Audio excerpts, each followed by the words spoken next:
And I looked over and I'm seeing people like just little hints of, we don't want to fight either between the police and the protesters. Not everybody's there to engage, but again, you have pack mentality on both sides.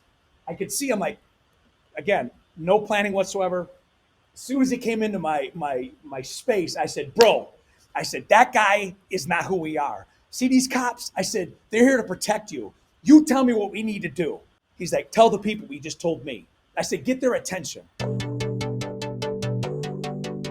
Hey, Nick Nanton here, and thanks for tuning in to Now to Next. I want to make sure you don't miss a single episode of this show on YouTube. So before we continue, be sure to subscribe to our channel and ring the bell to get notified about our latest videos.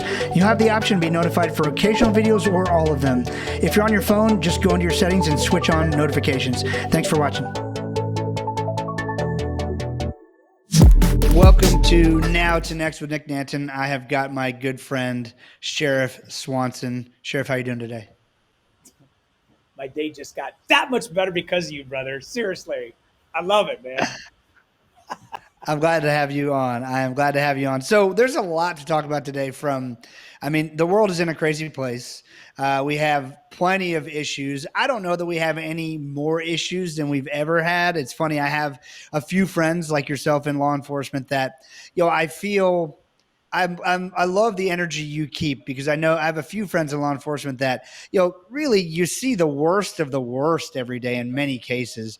And I'm sure it must be hard to balance that out by still seeing the best in people. But there's some new things, some different things. We got new drugs out there. We got lots of new things, so there's a lot to talk about. But I guess, first of all, how do you keep perspective on the fact that you're focused on, sort of a tough part of the population, but still keep a great attitude? Well, first of all, it's a choice you have to make. Like I choose to be the person I am. I just don't let my emotions, my responses to what's going on around me, positive or negative, to just happen without intention. And especially in leadership, and then you take on top of that, I'm an elected official.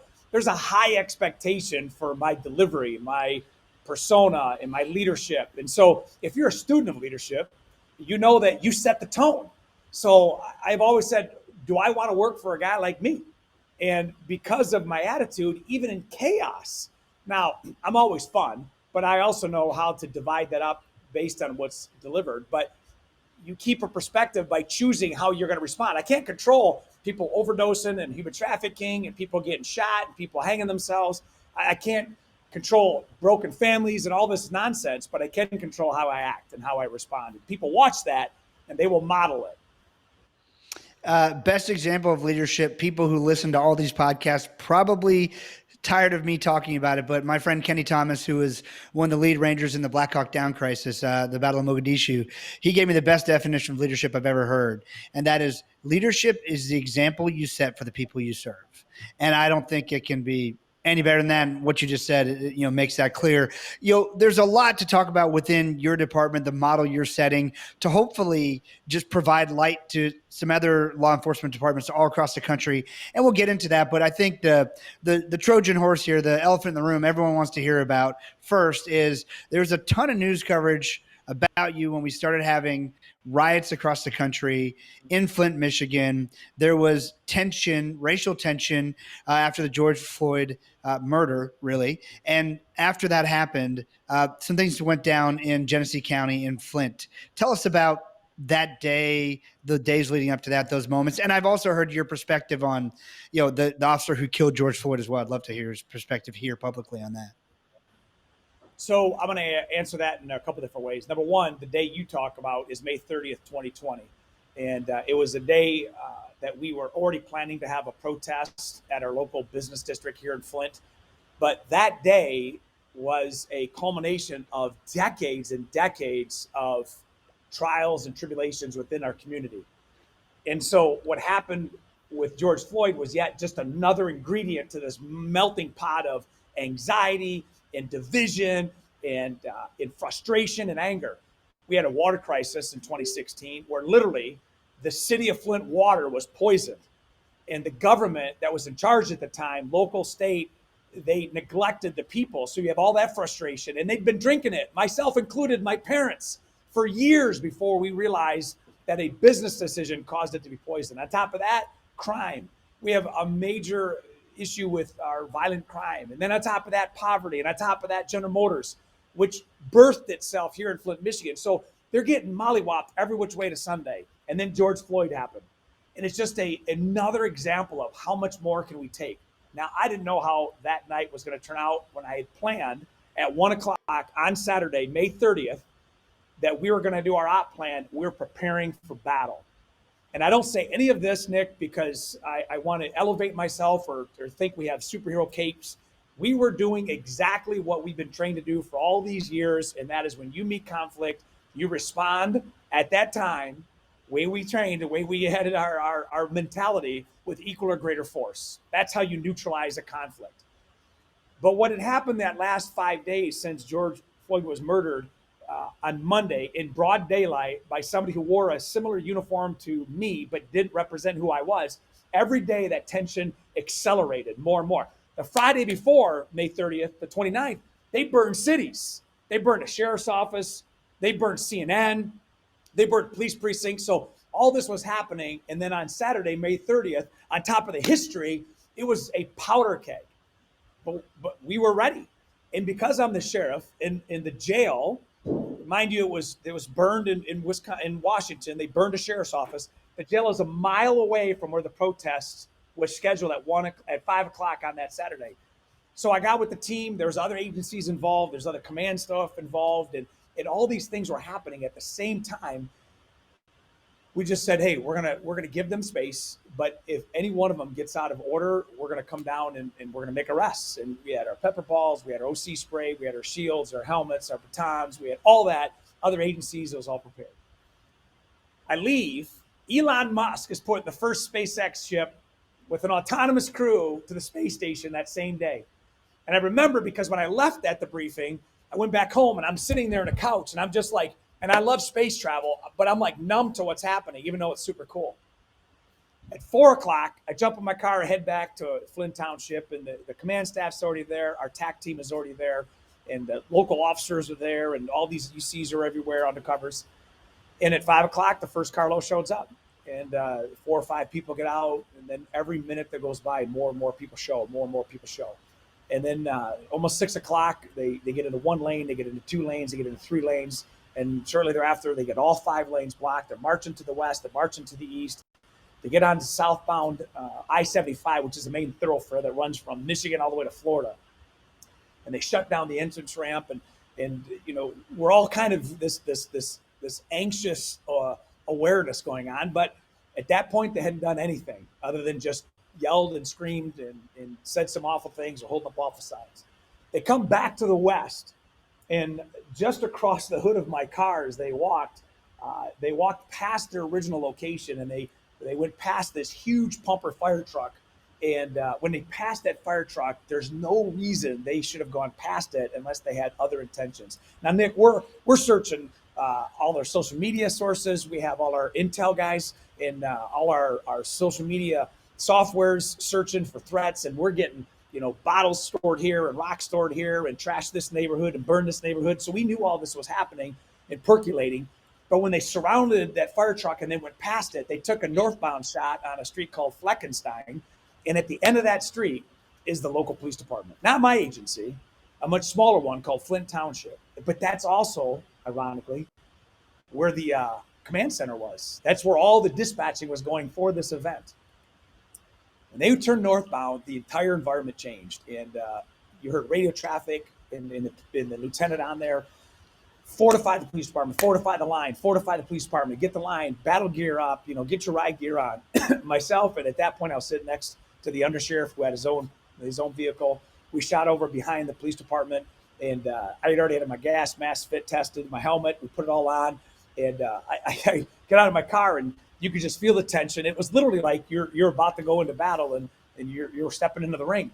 I come over the grassy knoll that's from the north side of the PD to the south side, and it's the street coming right at us. And I'm not kidding you, bro. There was just a mass of people coming, and one guy standing on a black SUV just screaming out a megaphone. They have signs, but as much anger as there were like kids in the crowd. There were 70% white people in the crowd, and people that were just like, it was like, where'd they come from? We were totally outnumbered, and the line was there, and young cops and older veteran cops there, and they had shields in their helmets and batons, and dude, it was intense. And I remember coming over, and as I was walking close to that line, I said to myself, I'm like, how did this happen? Like, this is the craziest thing. We were COVID heroes a week ago, but now we're the most hated profession because of that idiot that did that broad daylight that now ignited this whole thing. So as I come up the line, one of the guys that you worked with, and one of our ops, Rudy Lopez, is there. He's got a less than lethal shotgun, and it's got pepper balls in it. I say, hey, Rudy, I said, man, just tuck behind this car right here, because he's on the front line, and a shotgun can be a little bit intimidating for obvious reasons. And then my other guy that from being on the Dobbs is over here, and I go to tell him that. He's like, Sheriff, that dude's got a pistol on. And I looked in the crowd, and they're open carrying. I'm like, oh my gosh. I mean, it just happening seconds at a time. But something hit me, which is going to get to your point as to your first question is, how do you choose the attitude that you have? And I'm going to give you something that has worked for me my whole life, and it worked for me that day. And because of that decision, lives were saved, property was saved. And that is, I have always prepared in the calm to perform in chaos. When you do that, it happens naturally. You don't have to think about it. And at that moment, there was nanoseconds between one person or another on either side that could flip this whole thing over, and there's no pulling back that train. It's done. It's over. We were going to be another stat. But I saw a black pastor named Jeff Hawkins earlier in the night, and I thought, where is he? Again, none of this was planned, Nick. I'd love to say, I thought about this, check. None of this was planned. He's over in the crowd. When I call him, I'm like, bro, where are you? Now, Jeff Hawkins is a street pastor. He's had 2 kids killed in 2 different homicides. The street loves him, respects him. He's just built and stacked, and it just looks, he's a champ. He's a great dude, and he's been my friend for 8 years. He was the only guy that I knew in the crowd. And when I called him up, I'm like, hey, where are you? He goes, I'm in the crowd. I'm like, where? And I'm looking, and I see him. And I'm going to tell you, only by God's grace did it make sense for me to take my helmet off, because, again, instinctively, I knew that it would send a different message psychologically. If I walked into the crowd looking the way I looked with a helmet on, people would see that as an engagement. When I think back, that was subconsciously why I did it. Plus, I don't want to show that I was intimidated. I wanted to show that line that they created, I wasn't going to follow that line. I walked right in. I gave him a big old hug. Just boom. He was wearing a gray shirt, gray pants. I can see it right now. As soon as that's happening, I'm talking. People are kind of looking around. The line's there. I mean, it's probably 50, 60 feet to the right and to my left, and people everywhere just loud. They're screaming. To my right, one of the captains, Rick Cronkite, comes over, and he brings one of the shot callers. And I look at him, and to this day, I don't know who he was. I've never seen him before, and I've never seen him after. And Rick's like, this guy wants to talk to you. And I looked over, and I'm seeing people, like, just little hints of, we don't want to fight either, between the police and the protesters. Not everybody's there to engage, but again, you have pack mentality on both sides. I could see him, like, again, no planning whatsoever.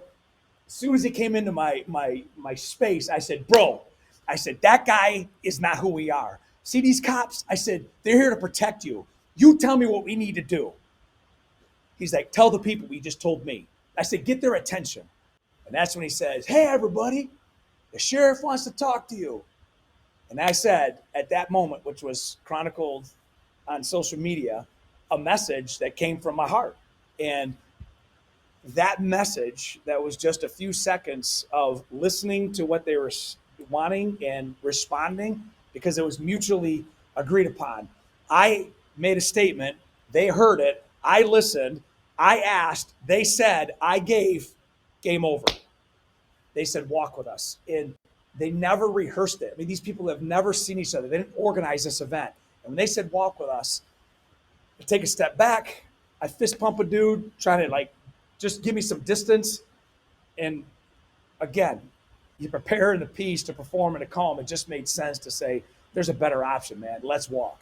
And I said it once, and I said it again. I screamed it the third time. I said, I'll walk all night. And we started walking, man, and boom, instantly, The whole crowd turned. And literally all I wanted is to turn them, to get them away from the police department, to just distract. And as we walked about 150 yards from that, I'm high-fiving people. I'm like, I don't know. Was this a really good move or a really bad move? I don't know this yet. And one of the guys that I mentioned, Dobbs, he's to my left. He's in full tack gear. He's got his helmet on.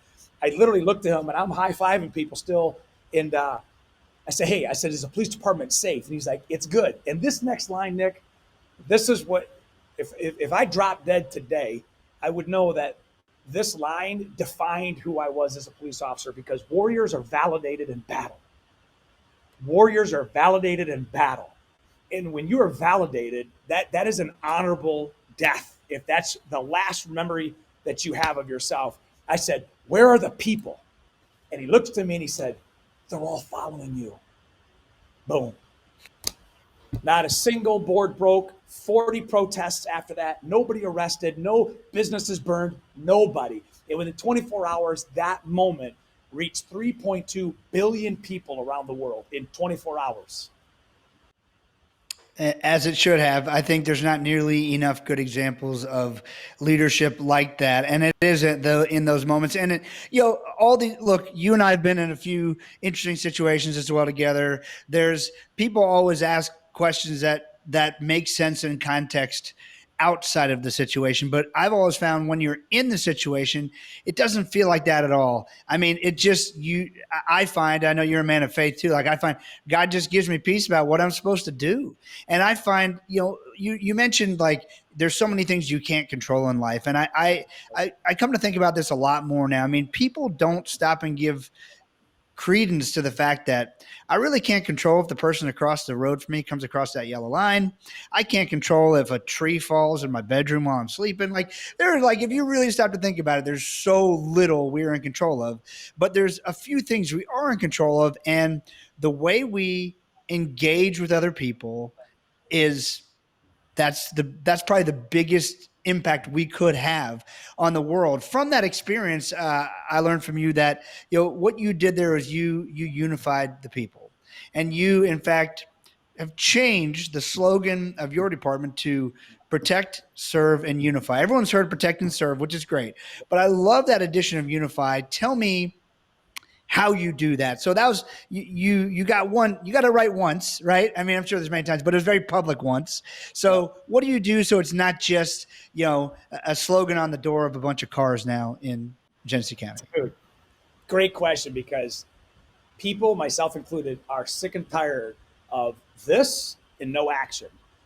They're tired of seeing people puke out all the things they're going to do and nothing ever comes of it. They're tired of promises made by people that love us. There's promises broken that are made by people that serve us, that we worship, and all these different places and different settings. And so I know that if I'm going to say something in my life, I'm going to do it. You don't ever have to worry. If Chris says he's going to do something, it's done. And that's what builds credibility. Now think of that moment, okay? All the people that were here and around the nation and around the world were so frustrated, because this is yet another example of race division, a police community division. So now they're like, that's it. So it didn't just happen as a moment. It was a starting point. What the world saw that day is what I'd been my whole life.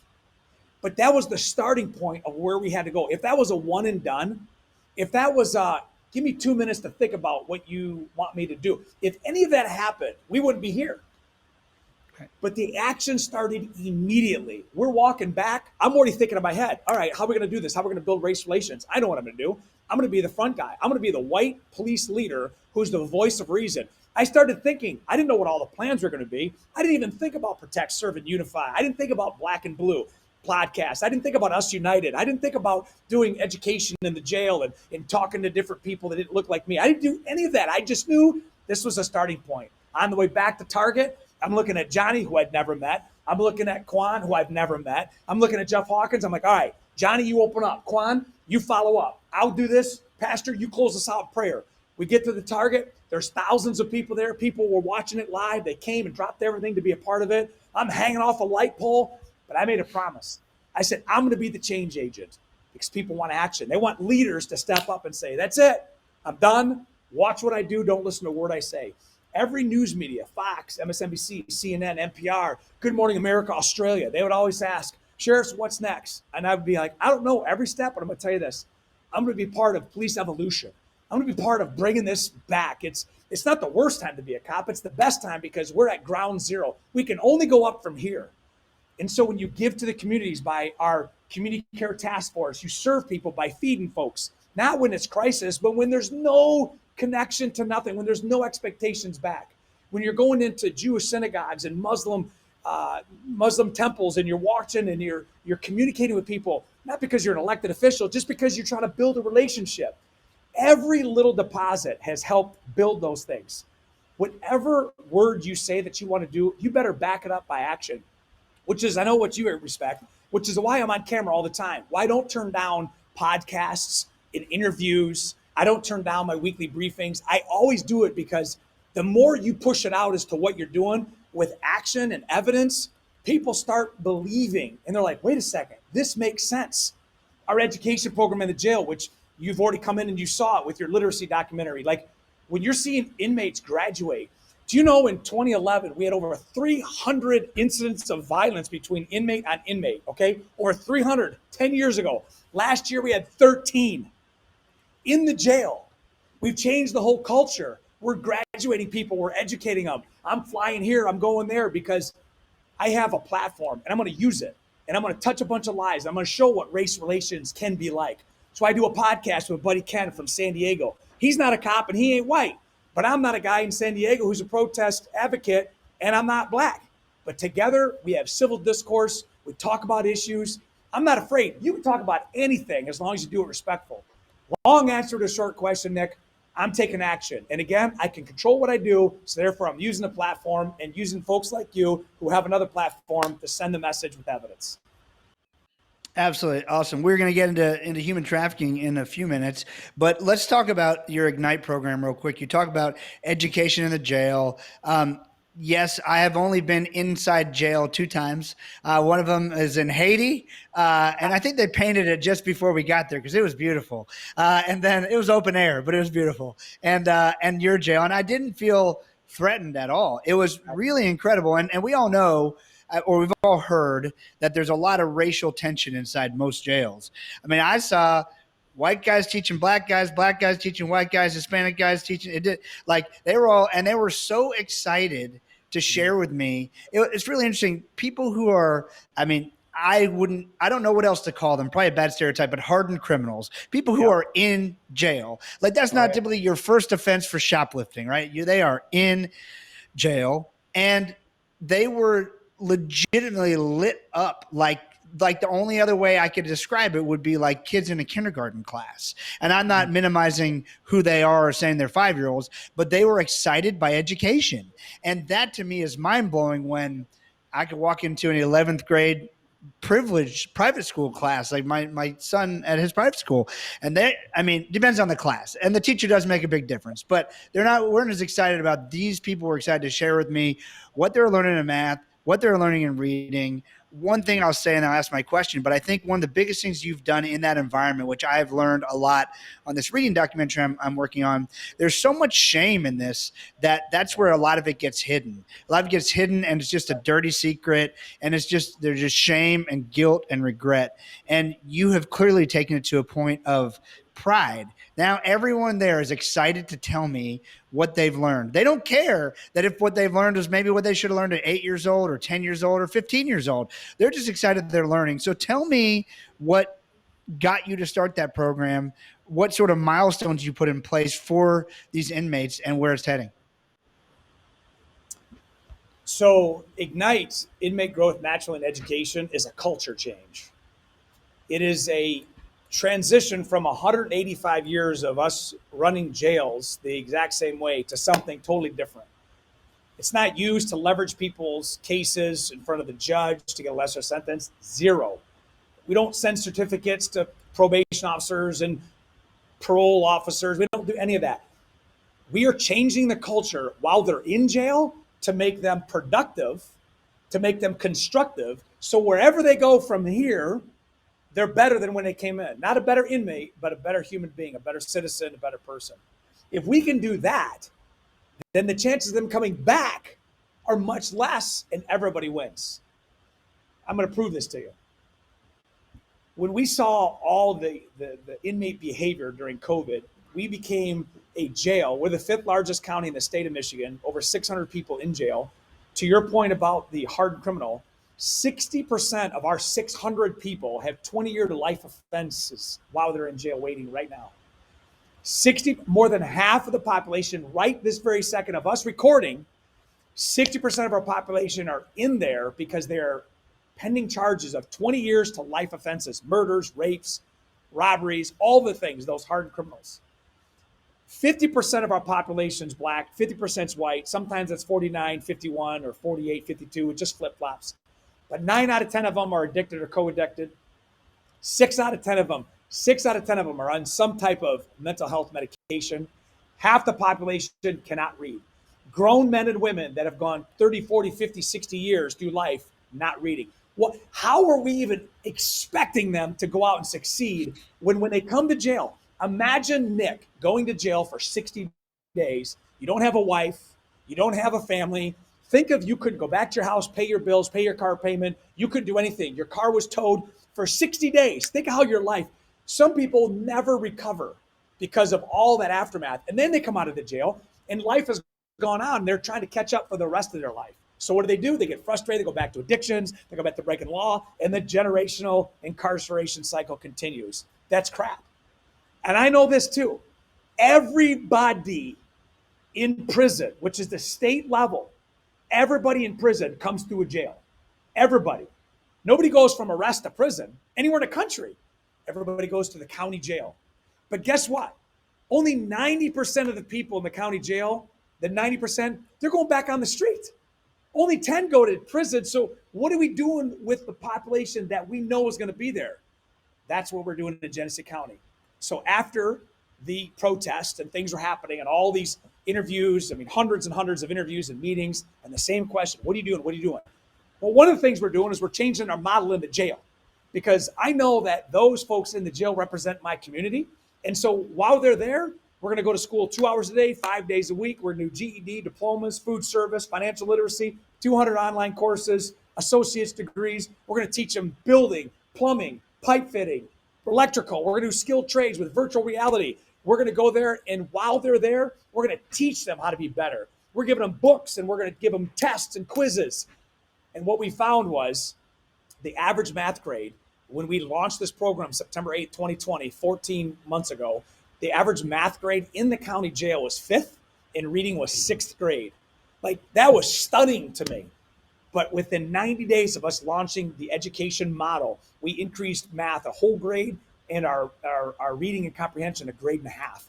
We started teaching people and showing them what life outside of this system looks like. We graduated our first individual, December 23rd, Leon Mize. He completed a 225-hour school food service program with a national registry examination that he passed, got him a full-time job. Since Leon, 27 people have left the county jail in Genesee County that are in full-time employment.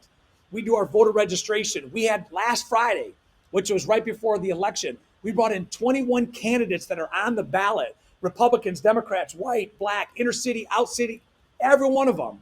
21 of them had to meet the candidate, town hall, with the inmates. Like, nobody does that. Why do we do it? Because we're changing their mindset. And Nick, you've seen it firsthand when you brought somebody who could not read, and that shame is overbearing.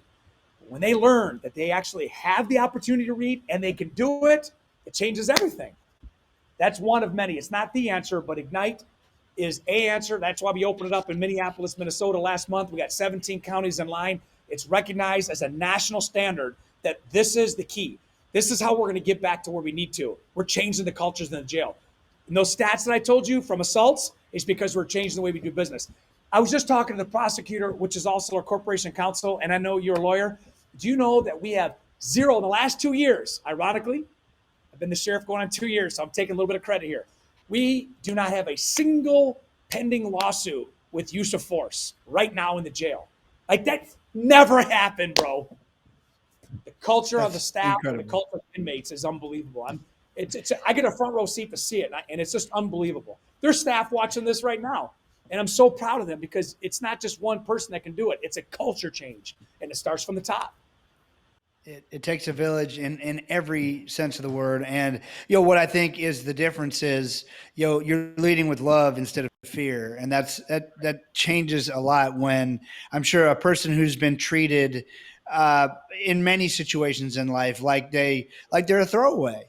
And if they've been treated that way, what do we expect them to become? I mean, it's a pretty obvious answer to me. All right. Work in human trafficking. We're getting to this for a bit.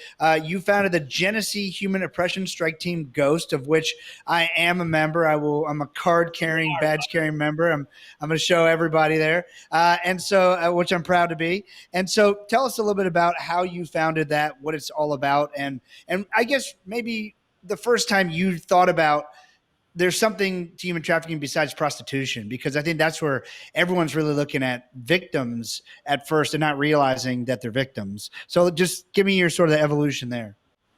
So it's very timely that you asked this question, and I'm going to tell you why in just a minute. But you and I are very similar in the paths that we have taken to be immersed in the protection and education awareness side of human trafficking.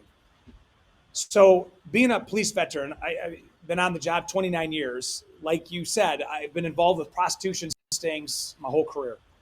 But when I got involved with an international organization, and because of my time as a dope cop and all my investigative experience, I was recruited to go to different countries outside of America to play a role in an undercover operation with the federal law enforcement of that country, because it's the fastest growing criminal enterprise. As you know, they don't have policing like we do have in America, but they have such an epidemic of kids and women and men being trafficked and involved in sex slavery.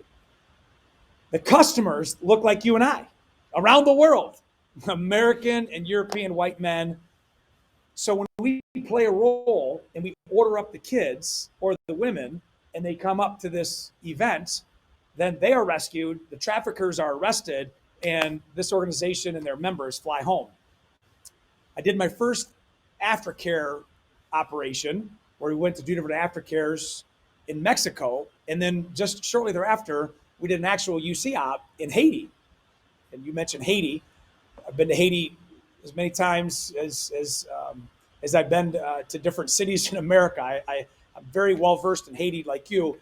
Haiti is a wild place. It's the most oppressive country in the Western Hemisphere. And in this particular trip, I was there. I had a SEAL Team 3 member to my left. I had another SEAL members here. We had UCs from this organization in this brothel. The two traffickers were right in front of me.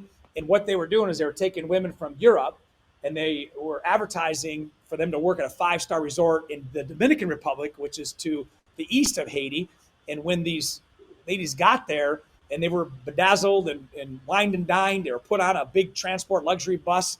Their credentials were taken, including their passports, and they were shot across the Haitian line. And at that point, they are off the grid. They have no means of communication. They're sucked into the system. And then all of a sudden you have these predators come from all over the world, and they order up these girls that are from another country that have been trafficked and pimped out for months and months, and they have no voice. That's the intel we were gathering at that event.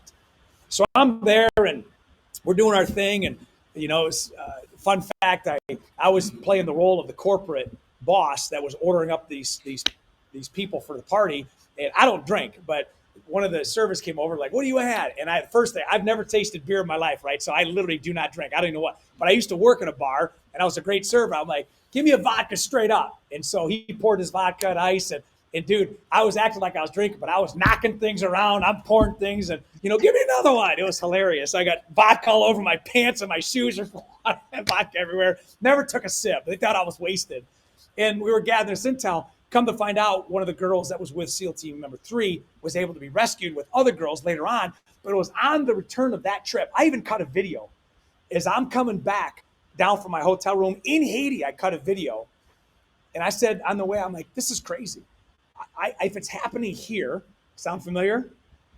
It's got to be happening in my hometown. So I was able to come back, and my predecessor, the sheriff before me, he did 5 years with the CIA, and he knew about Haiti, and he's been in 5 continents, and he's a fabulous guy. he allowed me to build this team out. Whether he knew he was in transition of leaving and I was going to be the next sheriff, I mean, I knew that was happening, but he allowed me to do it. And we were able to do our first operation in May of 2018. I decided we're gonna try to find these vulnerable kids. We did a rescue, and we found 72 kids under the age of 17 that had just been off the grid. None of them, they weren't all trafficked, but the last one was. She was kept in a tub in a bathroom, and her pimp was pimping her out all day, every day, and she had special needs. It was a reality check for what I knew to the people that I now oversee at the sheriff's office, and they got it. Well, we started doing our first reverse operations where we put the bait out there, and the UCs in our office learned how to chat, and we put our photos out there. We had decoys. We worked with Mesa PD, who has a team down in Arizona, and they were helping us, and we just kind of fumbled our way through the very first one in 2018. Well, let me just tell you, GHOST, Genesee Human Oppression Strike Team, since 2018 has done 4 major rescues in the county. Every time we do one, the numbers of missing kids go down. The last one we just did, just a month or two ago, we had less than 30 kids that are off the grid. We've done 137 arrests of predators, 137 since 2018. We've got a 100% confession rate, 100% conviction rate. One dude just pled guilty to 17 months to 20 years because he branded his victim. He's going to prison. Our people plead. They don't even go to trial because the first trial we won, the dude just got popped for 20 years. The jury found him guilty. Defense attorneys wave him up to circuit court, plead out the case. We've not only done that, I've created a playbook, a digital playbook that now I send to law enforcement with a QR code. It gives them 14 different files, 12 of which are video files, the 1-2 steps. We've done 29 counties in the state of Michigan with other sheriff's offices. There's 2 more concept teams now. And we had the honor and privilege to be in the world's best human trafficking documentary. That will be the #1 traffic documentary because of you. It's called It's Happening Right Here. I could go on and on, baby. Well, no, hey, I'm proud of the work we did on that documentary together. There's a lot of people involved in that fight, and I just pray that a lot of people see it so they can really see what it is, because most people have no clue. So this is one side of it, which is this people being advertised for sale by pimps, we'll call it, and then people acting upon it, which is gross and perverse and all that when they've been told. I mean, I've been in the room when they've been told, hey, I'm only 13. Is that okay? It's like, oh, and one guy said, we're not going to get married. And it's like, right. I mean, it's just disgusting. It's like, and these people, first of all, I don't know what the percentage of these people is, but I would say in any room where if there's more than 50 people, there's probably at least one in that room with you. Like somebody who has either downloaded child pornography or acted upon it. I mean, which is crazy. And then second of all, most people just don't realize the role of technology today. So wherever, it's sort of a biblical principle gone wrong. Wherever 2 or more are gathered, there shall be trafficking, right? I mean, it's just traffickers look for where people gather, and people don't realize now that I learned about websites. Thankfully, I had no idea about them that you guys use to draw people in, but there's communities of people who are, in that case, a lot of them just looking for hookups and stuff. But there's also communities of people. What people don't realize is there's communities of people on Fortnite, on Roblox, on Xbox, on every iPhone, on TikTok. And these people, I mean, they're predators. They are there to extract value from humanity. And so I'm hopeful that the movie gets a large audience so that people can see Time that. Out. It's going to be the #1 human trafficking in the country, Nick. I'm telling you. I know you're soft. I want the people to hear this. I'm the user side and the consumer side. I'm telling you, it's going to be in every school. It's going to be in every family. It's going to be an epidemic. Nick, just stand by. I'm telling you. I've seen a lot of things. This one's going to tell the story, and it's going to shock the nation. 75 minutes of amazing footage. I'm telling you. Thank you. I'm here for it all. I'll take that and I'll serve it well. What do you think happens next? Because clearly human trafficking is really just one of the worst forms of bullying in humanity, right? And so you're starting to crack down on it. You clearly, I mean, when I was with your team, we went to, some random hotel in some random small city on the outskirts, and anyone could do this anywhere, probably in the world. I will say it's for sure anywhere in America. You could go pick the closest hotel to your home, and if people who knew what they were doing went and posted these ads and chatted with people, within a matter of 2 hours max, you're going to have at least one, probably a half a dozen or more predators show up. What are the next steps? I mean, obviously I don't want anything that's going to make your ops be blown up, but what do you do next? Now that you're starting to take some of these people off the streets, what's next? So this is just like the credibility you have to build for race relations and community police relations, is people need to see concept teams as trusted places where they can go to either tell the story of how they're victimized or report somebody who's being victimized. And that's what Ghost has been able to do. And so all the briefings that I put out there, I don't demonize these individuals who are arrested. I give them their picture. I tell them their name, their age, where they live, and what profession they're in. And when people on the other side of the camera see that, they come forward. Victims come forward. We arrested a dude, Justin McLeod. He's a former Flint City Police canine officer. He was raping a stepdaughter for years. She came forth on her 13th birthday. When she came forward, we protected her, arrested him, put his picture up there. The neighbor girl, whose parents were his best friends, came forward and said he was doing the same thing to me when I visited my friend when I was at his house. Put him back up, charged him a second round. The third girl came forward. She saw that the courage of the other two, she came forward. So what we need to do is continue to give the platform that people can trust. So Ghost is doing this, and we become better for it. Just now, today we hit a door, which is the reason why I'm dressed like this, and many other reasons, because this search warrant that we did arrested 2 subjects, and they were sextorting 13, 14, and 15-year-olds using TikTok and Snapchat. And they would get them to send pictures thinking that it was an online boyfriend, and they were provocative. Then they found out that they were going to post them. They sextorted them, and they've got multiple confessions now. While I'm doing the show, the team's back there because they were using those pictures as bait to get into the house and just having threesomes with these 14-year-olds. They were forcing them to have oral sex and all this other nonsense for years. This has been going on since 2019, Nick. And we just blew it up today, got them both in custody. There's victims we won't even know about because they were sextorted. And with that, there's years of shame. There's years of maybe even drug abuse, neglect. There's suicide attempts, if not, unfortunately, the full suicide. So I can't in good conscience not give this to other agencies. And who better to do it than sheriffs, because we're trusted by the people. So every sheriff's office, I talked to 2 yesterday, every sheriff's office that is developing their own team and we're helping them, that's a win for the community, because not all of our predators come from this county. They come from all over the state and in other states. So we're going to continue to educate, make aware, protect, and do the aftercare. But we're also going to use our platform. And I said in the film, there should not be a safe corner of this country where a predator can roam free and not be a sheepdog there to smash them in the face. I'm totally with you. I love what you're doing, obviously. An honor to work alongside you. Where can people go to learn more about what you're doing next and what you're doing there at Genesee County? So clearly you can just Google Sheriff Chris Swanson. You can Google Sheriff's office, Genesee County. I mean, we have a pretty good media platform, but I love being front and center as the sheriff, but the good work that we're doing, it really goes into a number of different platforms. So you may like the film that's coming out because of you. You may like the weekly briefings that I do every Wednesday at 1 o'clock Eastern, where I share these stories that are unfiltered and unedited, where people learn about them. I mean, you could go on our Facebook or Instagram or YouTube page. Like, you got to really work hard not to find us, but we're not the only source. Go find people that are doing it and getting it done when it comes to human trafficking, even race relations. I mean, you can go back to the Black and Blue podcast. You can Google that and see Ken Wadake, Chris Swanson. I mean, we've done 49 episodes that are really intense. So there's a lot of ways to find me, and I appreciate that. But I'm not here to build up Chris Swanson. I'm here to share a message that's going to change the way we do business.